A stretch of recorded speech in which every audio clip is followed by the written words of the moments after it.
Like, if you want to be hard and you want to be strong, vulnerability and open-mindedness are the keys to that kingdom. And you said it perfectly there. The one thing that made me who I am today is being vulnerable. It's breaking myself down to the absolute rock bottom and being able to tell people who I am. And that's how I fixed it. Literally, being able to look somebody in the eye and say, you know what, man, I have a whole bunch of character problems, character flaws. I've lied about this. I've cheated here. I'm insecure here. This isn't the real me. I lied to you about that. I wanted your acceptance in life. All those things happen. But the thing about it is that we get judged so quickly by who we are. We don't know. We don't go to where it happened. You know, life created this person, me. Life created me to be this fucked up person that I was back in the day. And I had to realize, man, that's okay, man. It's not my fault. Now I gotta go back and fix this shit, though. Mm-hmm. So a lot of this isn't your fault, why you do some things you do, why you feel the way you feel. But no one's coming back to save your ass. You have to go back to where the shit started, wherever that place is for everybody, and have the courage to go back there and start fixing what broke you. Mm-hmm. And that's my. I was like, hey, I'm fucked up. I'm gonna go back and fix this, though. You got to be honest with yourself 100% about where you're at. 100%. People don't like that. Oh, it's ugly. Being focused on one thing at a time. I have to be very present in everything I do. Like right now, I'm with Rich Roll. I'm not thinking about shit, but Rich Roll. And what the fuck's coming out of your mouth right now? That's what gives me a huge advantage in life, especially today, in this day and age, with so much shit going so fast, and everybody wants to keep everything going, everything up, and everything. I want to be the greatest multitasker of all time. Not me. If I put my 100% into what's in front of me, I will destroy it. If I'm out here just multitasking and shit, I'm going to half-ass everything I do. So it is the most important thing in the world to me, is being focused at the task at hand. And it's getting harder and harder to do that because there are so many distractions, and it's so easy to distract yourself. Yes, it is. You don't ever have to be bored again with these things in our pockets. No, but the one thing I'm most scared of in the world is losing touch with the best thing in the world is your mind. Your mindset, how you can picture yourself, how you can focus, how you can drive, how you can put yourself in so many situations to get out of it. Because those headphones we listen to, those phones that we Google to find information, there's so many situations in my life where that shit's not going to help me. It's not going to help me. And you're able to just turn that off. So fast, because I know what's helped me. None of that stuff has ever helped me. Mm-hmm. None of that stuff's ever helped me. What has helped me has been me alone, getting my shit together and being accountable for who I'm not and who I want to be. It's the only thing that's helped me. I was very fortunate to go through 3 times, and not in a sadistic way, in a life-changing, growing way. I found out so much about myself through going through that training 3 times, and I went through the hardest part of the training 3 times. You know, after the first, so first phase is the crucible, man, and that's where I was at for 3 times. I spent most of my time in buds in first phase. In the hell week. In the hell weeks. And being in that grind. And in that grind, I got time to examine myself. I call it the live autopsy. And also examine other people. Because I was really good about putting people way above me. Because I wasn't shit. I was never nobody. So for me to be on the same stage as these great wannabe Navy SEALs and buds training, like, my God, you guys are amazing. I actually got here with you all. Thank you so much for allowing me into play. But as I was there for so long, I got a really good chance to sit back, because now the cold water is just water now. It's no longer cold anymore. Your mind starts to change. They say get in the water, most people think about it. For you, it became my life. So I started learning that if you start to change your mindset versus it being like, oh my God, this sucks, I became a professional bud student. So I wasn't going to leave until I graduated.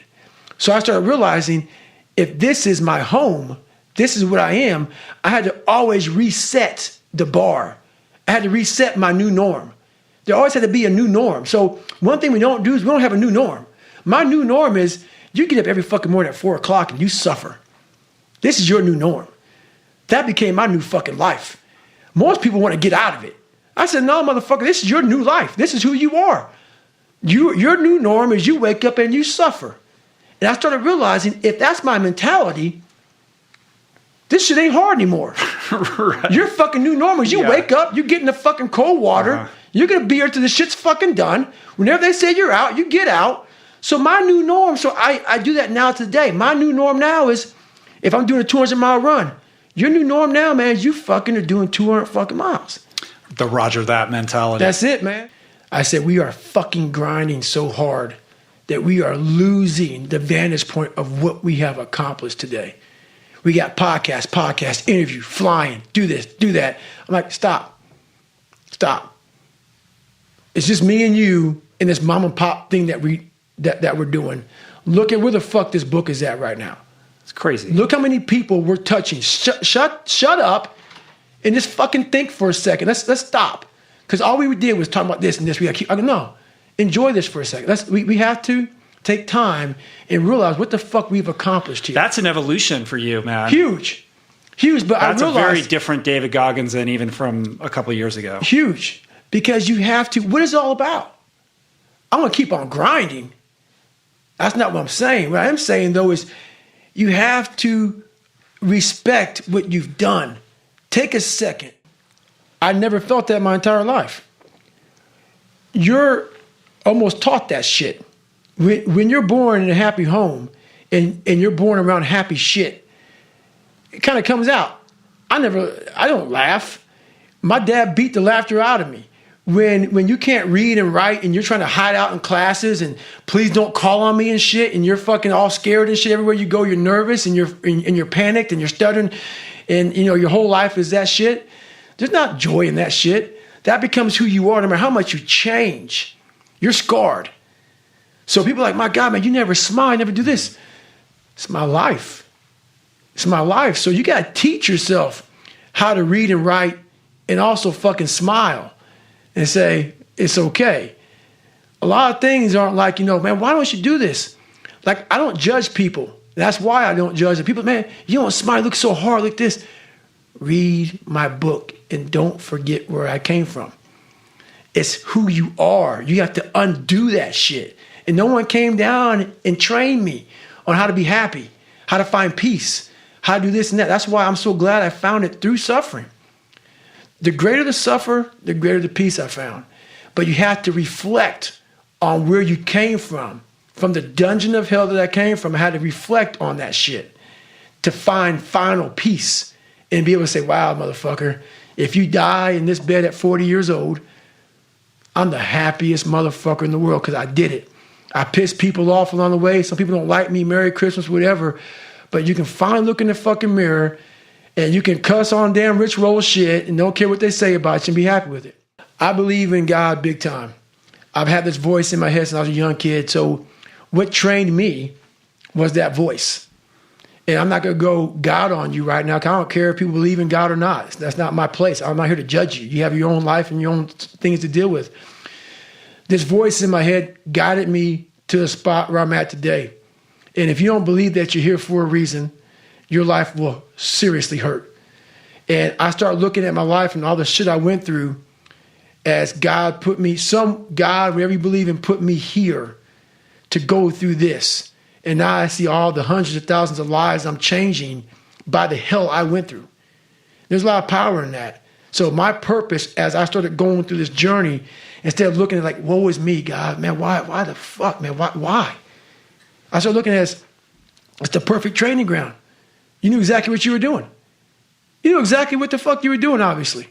You put me in every situation possible to tell a story that needed to be told.